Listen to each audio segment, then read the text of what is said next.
The Gospel of Mark, chapter 5.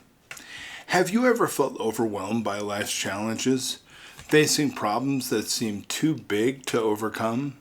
Maybe it's a long-standing health issue, a financial burden, or a personal struggle that feels insurmountable. These are the moments when we need something greater than ourselves. We need faith. In the New Testament, specifically the Gospel of Mark, chapter 5, we find three powerful stories of people who faced impossible situations but experienced miraculous breakthroughs. These stories remind us that no situation is beyond the reach of Jesus' healing power, no matter how hopeless it seems. Let's explore this chapter and how it speaks to our lives today. The Demoniac and the Power to Break Chains. The Gospel of Mark chapter 5 opens with one of the most dramatic encounters in Jesus' ministry. A man possessed by an army of demons. This man, living among tombs, was considered beyond hope. He had been bound with chains and shackles, but no one could subdue him. He was a danger to himself and others. Tormented day and night, cutting himself and crying out in agony. The demons inside him had complete control over his life, isolating him from society. But when Jesus arrived, everything changed. The demons immediately recognized Jesus' authority and power. They begged not to be cast out into the abyss, and instead, Jesus permitted them to enter a herd of pigs, which then ran violently down a steep hill and drowned in the sea. The man, who had been controlled by these demons for so long, was suddenly free, completely restored, clothed, and in his right mind. Now, what can we learn from this? Well, no matter how deep the chains of oppression or how impossible our situation appears, Jesus has the authority to set us free.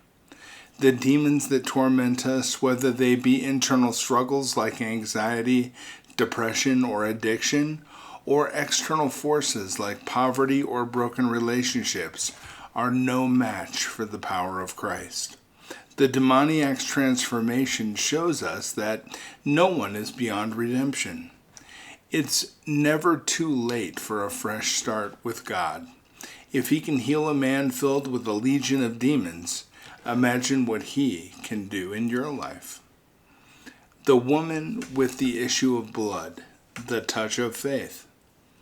Following this, we are introduced to a woman who had been suffering from a bleeding condition for 12 years. In her culture, this condition made her ceremonially unclean, meaning that she was not only suffering physically, but also socially isolated. She was likely treated as an outcast by society, unable to participate in the community whatsoever. She had tried everything, seen countless doctors, spent all her money, but nothing worked. Her situation had only grown worse. Yet when she heard about Jesus, something sparked within her. She believed that she could just touch the edge of his garment and be healed. With a mixture of desperation and faith, she pushed through the crowds, despite knowing that touching anyone would make them ceremonially unclean too. But the moment she touched Jesus' cloak, she was instantaneously healed. Jesus, sensing that power had gone out from him, turned around and asked, "Who touched me?" His disciples were confused, considering the large crowd that was pressing around him, but the woman knew it was her. Trembling, she fell at his feet and confessed everything. And instead of reprimanding her, Jesus tenderly said, "Daughter, your faith has healed you. Go in peace and be freed from your suffering."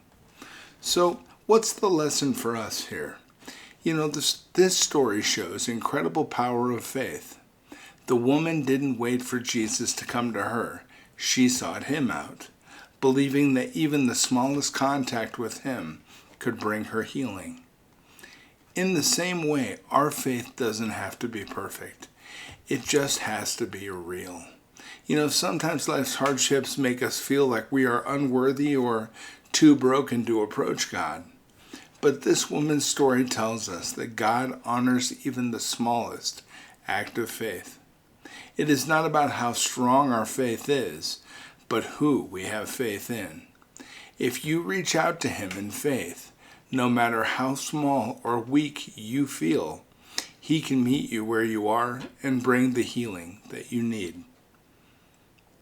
Jairus' daughter, hope in the face of death.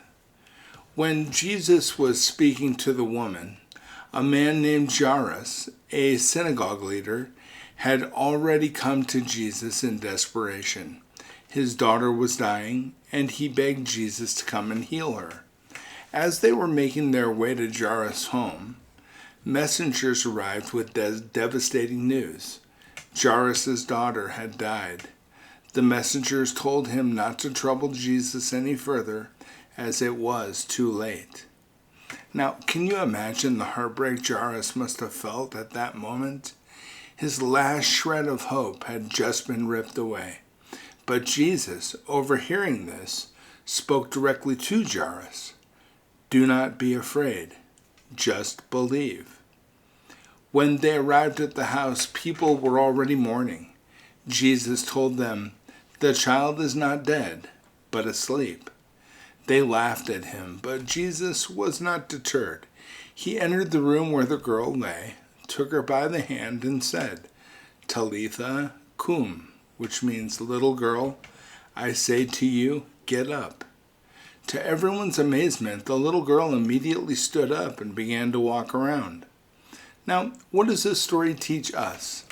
Well, even when a situation seems hopeless, even when death seems to have had the final word, Jesus reminds us that it's not over until He says so. When everyone else was mourning and had given up, Jesus still had the power to bring life where there seemed to be none. Sometimes we face moments where we feel like giving up too, right? When all hope just seems lost. But Jesus's word to Jairus echo through the ages. Do not be afraid, just believe. And our circumstances may seem beyond repair, but Jesus has the final say. He brings hope in the face of death, joy in the midst of sorrow, and life where there once was none. Now, let's think about this a little bit.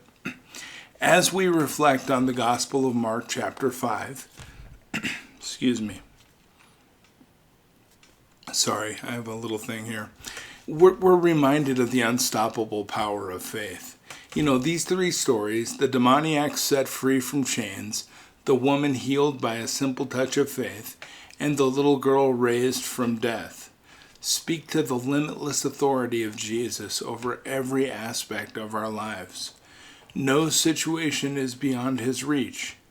No one is too broken, and no problem is too great. Faith doesn't require perfection. Sometimes it's a small trembling act, like reaching out to touch His cloak, or simply believing when fear tells you to give up. But faith, even in its smallest form, when placed in Jesus, can move mountains. So, as you go about your day today, remember, your chains can be broken too. Your sickness can be healed, and your hopeless situation can be transformed. Jesus is always ready to respond to your faith, no matter how small. Don't be afraid, just believe. Let your faith rise and watch as the God of the impossible makes a way for you. Keep reaching out, keep believing, and never lose sight of the healing power that comes through faith in Christ. Now, think about this as you face your challenges. What chains do you need broken today? What healing do you need in your life? Reach out to Jesus with your faith and let Him transform your situation as He did for those in the Gospel of Mark chapter 5. Keep this truth close to your heart. With Jesus, no situation is ever truly hopeless. Thank you. Tomorrow we'll discuss the Gospel of Mark, chapter 6.